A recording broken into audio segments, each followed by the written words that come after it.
मुंबई के कुर्ला इलाके में एक पुराना ऑफिस है। बाहर से देखने पर एकदम साधारण एक आम कॉरपोरेट बिल्डिंग की तरह, लेकिन जैसे ही आप उस चौथे माले की सीढ़ियां चढ़ते हैं, हवा की हलचल कुछ अलग सी लगती है। वहां काम करने वाले लोग अक्सर कहते हैं कि उस फ्लोर पर एक अजीब सी खामोशी रहती है, जो सिर्फ खामोशी नहीं होती। वो जैसे कुछ कहती है, कुछ महसूस कराती है, लेकिन कोई उसे समझ नहीं पाता। कहानी शुरू होती है अंकित नाम के एक सॉफ्टवेयर इंजीनियर से, जिसने हाल ही में उस ऑफिस में ज्वाइन किया था। वह सीधा सादा लड़का था, मेहनती और ईमानदार, लेकिन थोड़ा अंतर्मुखी भी। उसे दूसरों से मिलना जुलना ज्यादा पसंद नहीं था, इसलिए जब भी उसे ओवरटाइम करने का मौका मिलता, वह बिना सवाल किए देर रात तक ऑफिस में रुक जाता। एक रात जब पूरी बिल्डिंग लगभग खाली हो चुकी थी, केवल सिक्योरिटी गार्ड ग्राउंड फ्लोर पर था और अंकित चौथे माले पर अपने डेस्क पर बैठा एक क्लाइंट की रिपोर्ट तैयार कर रहा था। तभी उसने महसूस किया कि कमरे का तापमान अचानक गिरने लगा है। एसी बंद था, लेकिन हवा में एक अजीब सी ठंडक थी, जैसे कोई उसके बिल्कुल पास आकर सांस ले रहा हो। वह घबराया नहीं। पहले दिन से ही उसने लोगों से इस फ्लोर की अफवाहें सुनी थीं, किसी महिला कर्मचारी की आत्महत्या, रात में अपने आप बजती लिफ्ट की घंटी, बिना वजह जलने बुझने वाली लाइट्स। लेकिन वह इन बातों पर यकीन नहीं करता था। उसने अपना ध्यान फिर से स्क्रीन पर लगाया और कीबोर्ड पर टाइप करना शुरू किया। लेकिन तभी कीबोर्ड से उसकी उंगलियां हट गईं और स्क्रीन पर अपने आप टाइप होने लगा, अंकित यू शुडंट बी हियर। उसकी सांसें रुक सी गईं। कमरे में कोई नहीं था। वह डर से कांपते हुए उठा और दरवाजे की तरफ बढ़ा, लेकिन दरवाजा लॉक हो चुका था। उसने हैंडल घुमाया, जोर लगाया, लेकिन दरवाजा जैसे किसी ने बाहर से पकड़ रखा हो। तभी उसके पीछे कंप्यूटर से फिर से वही आवाज आई, क्लिक क्लिक क्लिक। इस बार स्क्रीन पर कुछ तस्वीरें फ्लैश हो रही थीं, ऑफिस की सीसीटीवी फुटेज जैसी। लेकिन उन वीडियो में कुछ गड़बड़ थी। उन क्लिप्स में हर बार जब कोई कर्मचारी अकेला होता, एक परछाई उसके पीछे दिखाई देती, धीरे धीरे पास आती और फिर अचानक कैमरा ब्लर हो जाता। एक फुटेज में वह खुद को देखता है, उसी वक्त, उसी कपड़ों में, उसी डेस्क पर बैठा हुआ, और उसके पीछे एक धुंधली सी काली आकृति, लंबी, चेहरे पर कोई नजर नहीं, बस खालीपन। और जैसे ही वह स्क्रीन पर उसे देखता है, उसके कानों में एक धीमी लेकिन साफ आवाज आती है, तो अब मेरा है। उसी समय सारे कंप्यूटर खुद ब खुद ऑन हो जाते हैं। कीबोर्ड अपने आप टाइप करने लगते हैं।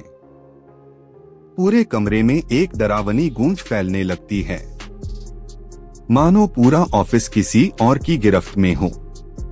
वह जोर से चिल्लाता है, कौन है? क्या चाहिए तुझे? लेकिन कोई जवाब नहीं आता। बस एक महिला की हंसी, जो बहुत दूर से शुरू होकर कानों में सीधे उतरती है। अचानक टेबल पर रखी उसकी पानी की बोतल फट जाती है।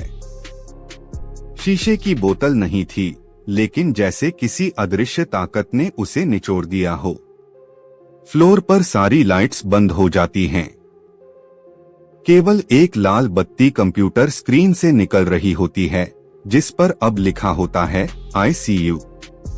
अंकित अब लगभग बेहोश होने की हालत में था, लेकिन तभी दरवाजा अपने आप खुल जाता है। वो भागता है बिना पीछे देखे। लेकिन जैसे ही वह सीढ़ियों पर पहुंचता है, वहां एक औरत खड़ी होती है। सफेद साड़ी में, लंबे खुले बाल और चेहरा बिल्कुल काला, बिना आंखों के, सिर्फ खाली गड्ढे। वो चीखता है, लेकिन उसकी आवाज जैसे गले से निकल ही नहीं पाती।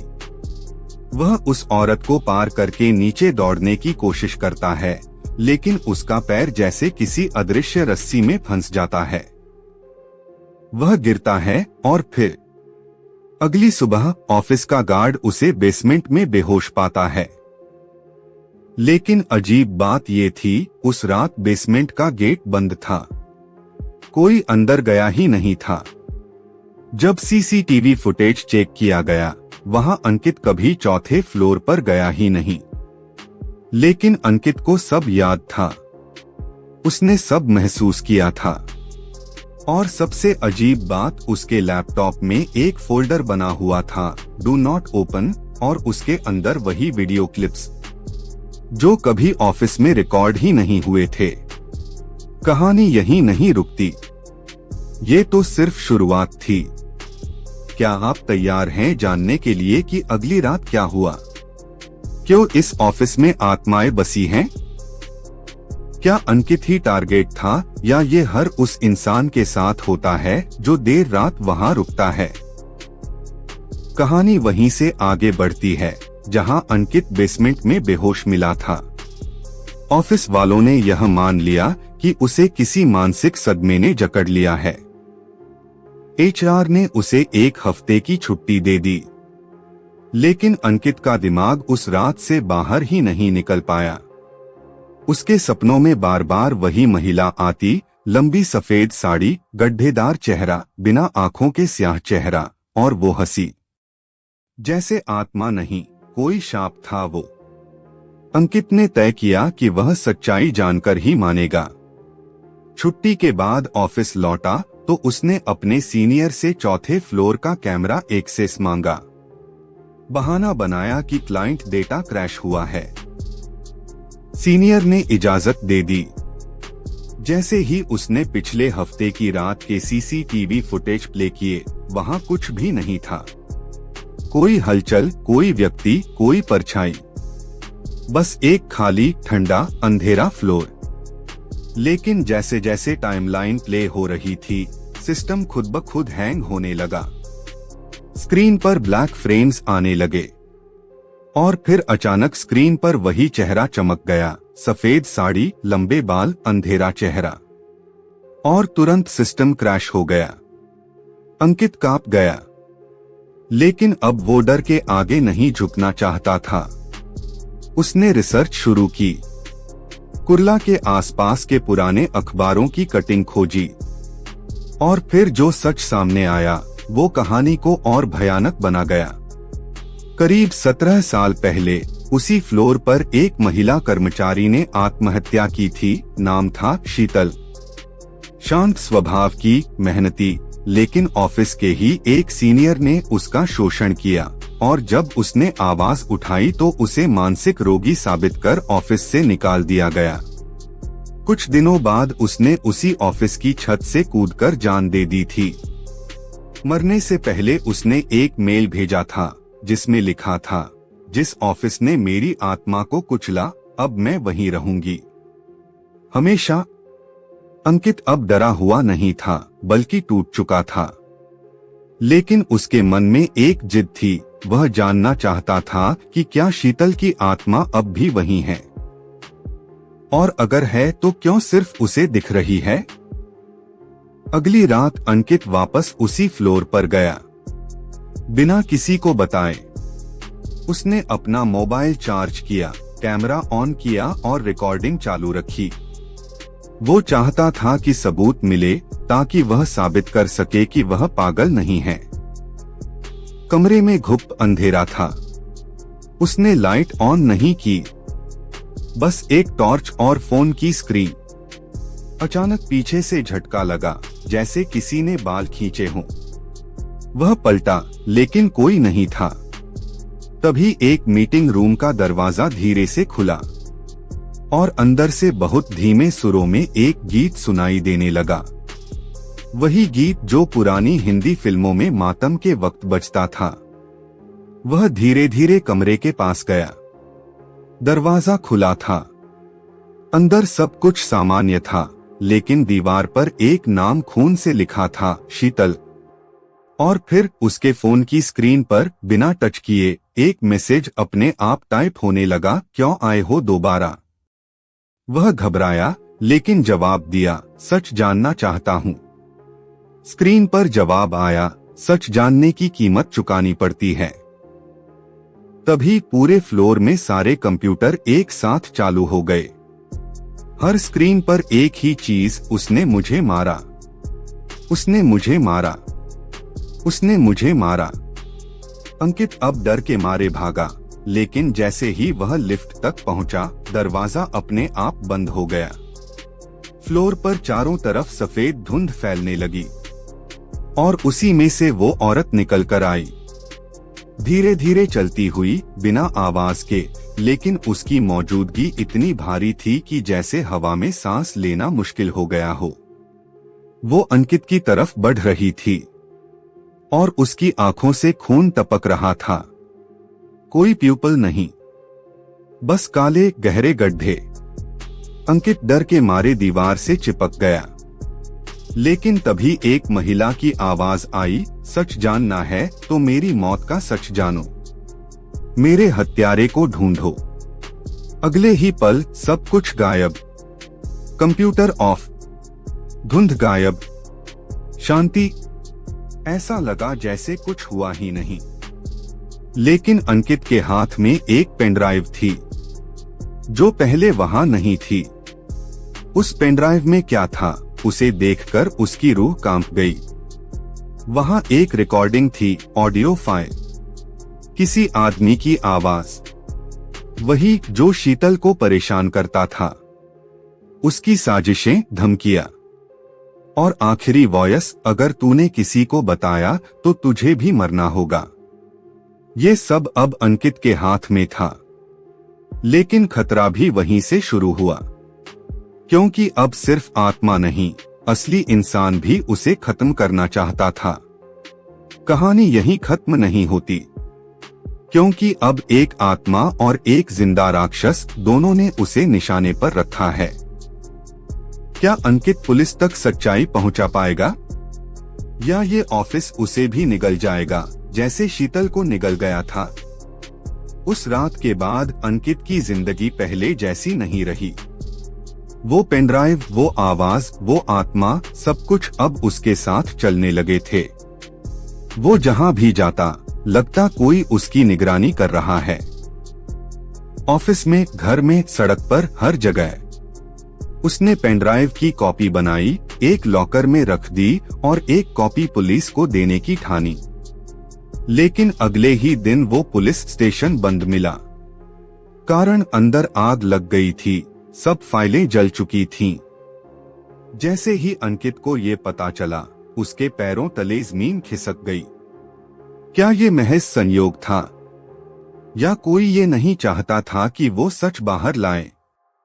वो भागता हुआ उस लॉकर तक गया जहां दूसरी कॉपी रखी थी, लेकिन वहां पहुंचकर देखा कि लॉकर की अलमारी में आग लगी थी। मगर अजीब बात ये कि पूरे कमरे में कोई और चीज नहीं जली थी, सिर्फ वही फोल्डर, वही कॉपी राख में बदल गई थी।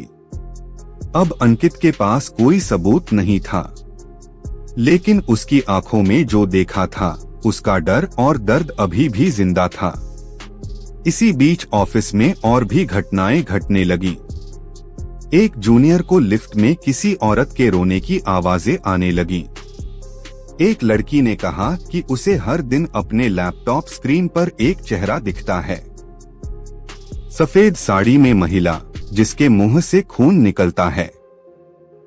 HR ने सबको समझाया कि ये महज थकान और प्रोजेक्ट स्ट्रेस का असर है, लेकिन अंकित जानता था ये सब यूं ही नहीं हो रहा। एक रात अंकित को एक कॉल आया, नंबर अननोन था। उसने कॉल उठाया तो दूसरी तरफ एक बहुत धीमी और टूटी हुई आवाज आई, मेरी फाइलें बिल्डिंग के स्टोर रूम में हैं, छुपाई गई थीं, सच्चाई वहां है। और फिर कॉल कट गया। अंकित ने तुरंत ऑफिस का पुराना नक्शा निकाला। बिल्डिंग का एक स्टोर रूम था, बेसमेंट के बिल्कुल अंदर, जहां कोई जाता नहीं था। पुराना, बंद, गंदा और सील किया गया था बहुत साल पहले। वह अगले ही दिन वहां पहुंचा। अकेला, एक टॉर्च और अपने दिल में उबाल लिए हुए। स्टोर रूम का दरवाजा जंग लगा हुआ था। किसी तरह उसने उसे खोला और अंदर घुसते ही एक तेज बदबू ने उसका स्वागत किया। घुटन, सड़न और अंधेरा। कमरे में पुराने फर्नीचर, टूटी कुर्सियां, जंग लगे कंप्यूटर और कागजों का ढेर था। लेकिन तभी उसे एक अलमारी दिखाई दी, भारी और लोहे की बनी हुई। उसने धीरे से उसका दरवाजा खोला और उसके अंदर थे कुछ पुराने फोल्डर जिन पर धूल जमी थी। एक फोल्डर पर लिखा था शीतल HR इंक्वायरी। उसने फोल्डर खोला और जो पढ़ा उसने उसका खून जमा दिया। शीतल के खिलाफ फर्जी रिपोर्ट बनाई गई थी। उसके मानसिक संतुलन पर सवाल उठाए गए थे। उसे बदनाम करने के लिए मेल्स के स्क्रीनशॉट एडिट किए गए थे। और इन सब के पीछे एक ही नाम था, विक्रम मेहता, वही सीनियर जिसने उसका शोषण किया था। फोल्डर में एक और चिट्ठी थी, शायद शीतल की खुद की लिखी हुई, जिसमें लिखा था, अगर मैं मर भी गई तो भी मेरी आत्मा चैन से नहीं सोएगी। मैं तब तक लौटती रहूंगी जब तक मुझे इंसाफ नहीं मिलेगा। जो मेरे साथ हुआ वो हर उस औरत के साथ होता रहेगा जब तक कोई खड़ा न हो। अंकित ने वो सब फोल्डर अपने बैग में रखा और बाहर निकलने लगा। लेकिन जैसे ही वह दरवाजे की तरफ बढ़ा, वह अपने आप बंद हो गया। कमरे में अंधेरा छा गया। उसकी टॉर्च बंद हो गई। एक धीमी आवाज गूंजने लगी, अब तुमने सच देख लिया है। अब तुम वापस नहीं जा सकते। फिर फर्श पर खून बहने लगा। दीवारों पर शब्द उभरने लगे, इंसाफ चाहिए, इंसाफ चाहिए, इंसाफ चाहिए। कमरे की छत से खून की बूंदें टपकने लगी। अचानक वह महिला सामने आ गई, एकदम पास। इस बार उसका चेहरा साफ दिखा। वो रो रही थी। उसकी आंखों से खून नहीं, आंसू बह रहे थे। उसने अंकित की ओर हाथ बढ़ाया और बोली, अगर तू मेरे लिए लड़ेगा तो मैं तुझे बख्श दूंगी, वरना इस ऑफिस में तू अगला होगा जो कभी घर नहीं लौटेगा। अगली सुबह अंकित बेसमेंट से बाहर निकलता है। लेकिन उसकी चाल अब अलग थी। उसकी आंखों में डर नहीं था, बल्कि आग थी। उसने ठान लिया था, अब ये कहानी सिर्फ एक आत्मा की नहीं रहेगी, अब ये कहानी होगी इंसाफ की। लेकिन अब विक्रम को भी पता लग चुका था कि अंकित को सच पता चल चुका है और वो कुछ भी कर सकता था उसे रोकने के लिए। क्या अंकित अब बच पाएगा? क्या वो शीतल को इंसाफ दिला पाएगा? या ये कहानी वहीं दफन हो जाएगी जहां शीतल की चीखें सालों से कैद हैं? अब कहानी उस मुकाम पर पहुंच चुकी थी जहां डर, साजिश, आत्मा और इंसाफ सब एक जगह खड़े थे। अंकित के पास अब सच्चाई थी, सबूत थे, लेकिन सामने था विक्रम मेहता, एक ऐसा आदमी जो सिस्टम का हिस्सा था, ताकतवर था और निर्दयी। अंकित ने जैसे ही फोल्डर की कॉपियां बनाकर HR को भेजी, ऑफिस में तूफान आ गया। विक्रम को ऑफिस से सस्पेंड कर दिया गया। लेकिन यह सब इतना आसान नहीं था, क्योंकि वह सिर्फ एक सस्पेंडेड सीनियर नहीं था, वह कंपनी का मालिकों से जुड़ा हुआ इंसान था। अगले दिन ऑफिस की लाइट्स पूरे दिन फड़फड़ाती रहीं, जैसे कोई गुस्से में हो। कुछ कर्मचारियों ने कहा कि उन्हें बाथरूम के शीशे में कोई और चेहरा दिखता है। किसी ने कहा कि कॉन्फ्रेंस रूम में बिना किसी के कुर्सियां अपने आप घूम रही थीं। अंकित अब लोगों के सामने सच लाना चाहता था। उसने एक ब्लॉग शुरू किया जहां उसने सारी घटनाएं, CCTV फुटेज, ऑडियो रिकॉर्डिंग और फोल्डर्स के स्कैन्स डाल दिए। रातों रात वो ब्लॉग वायरल हो गया। मीडिया ने पकड़ा और जब मीडिया आई तो पुलिस को भी हरकत में आना पड़ा। विक्रम पर केस दर्ज हुआ, लेकिन अदालत में जब सुनवाई शुरू हुई, सबूतों के बावजूद विक्रम हंस रहा था। उसने कहा, क्या भूतों के नाम पर केस चलेगा? तुम्हारे पास कोई गवाह है? अदालत में सन्नाटा था, लेकिन फिर एक गवाह आया। खुद ऑफिस की पुरानी पर्सनल असिस्टेंट, जो सब जानती थी लेकिन डर के मारे अब तक चुप थी। उसने गवाही दी। सबने सुना और पहली बार शीतल का नाम कानूनी रिकॉर्ड में सम्मान से बोला गया। लेकिन विक्रम अब भी शांत नहीं था। बेल पर बाहर आते ही उसने अंकित का पीछा करना शुरू कर दिया। उसकी बिल्डिंग के बाहर खड़े लोग, अनजान नंबरों से कॉल, लैपटॉप में वायरस, सब कुछ फिर से डरावना हो गया। और एक रात जब अंकित अपनी बालकनी में खड़ा था, उसने देखा विक्रम उसी सड़क के दूसरी तरफ खड़ा था, उसे घूरता हुआ। लेकिन तभी अचानक बिजली चमकी और जब रोशनी आई तो वहां विक्रम नहीं था। वहां कोई और खड़ा था। वही औरत, वही सफेद साड़ी, वही गड्ढेदार चेहरा। उसने विक्रम की ओर इशारा किया और उसी पल विक्रम की चीख सुनाई दी। अगली सुबह विक्रम की बॉडी ऑफिस की लिफ्ट में पाई गई। आंखें फटी हुई, मुंह खुला हुआ, चेहरा पूरी तरह डर से जकड़ा हुआ। मेडिकल रिपोर्ट ने कहा हार्ट अटैक, लेकिन बॉडी के चारों तरफ दीवार पर खून से एक ही बात लिखी थी, जस्टिस डिलीवर्ड। उस दिन के बाद ऑफिस में सब कुछ बदल गया। वो अजीब सी ठंडक, न स्क्रीन पर टाइप होती पंक्तियां, न ही देर रात कोई साया। अंकित अब ऑफिस नहीं आता। उसने शहर छोड़ दिया। लेकिन एक बात वो आज भी नहीं भूलता, जिस रात विक्रम मरा, शीतल की आत्मा ने सिर्फ उसे नहीं छोड़ा। उस रात अंकित के सपने में वो आई थी, मुस्कुराती हुई, आंखों में पानी नहीं, शांति थी। और उसने बस एक बात कही थी, धन्यवाद, अब मैं जा सकती हूँ। और वो चली गई, हमेशा के लिए। लेकिन कहानी यहीं खत्म नहीं होती, क्योंकि वो ऑफिस अब किराए पर फिर से खुल चुका है। नई कंपनी, नए लोग, नई कुर्सियां, पर पुरानी दीवारें। अगर किसी रात आप चौथे माले की लाइट्स को अपने आप जलते देखें, तो समझ जाइए शीतल जा चुकी है। लेकिन वो ऑफिस अब जान चुका है कि इंसानों के अंदर भी शैतान होते हैं, और जब तक ऐसे लोग जिंदा हैं, वो जगह कभी शांत नहीं होगी। THE and. लेकिन क्या यह सच में अंत है, या शुरुआत है किसी और की कहानी की?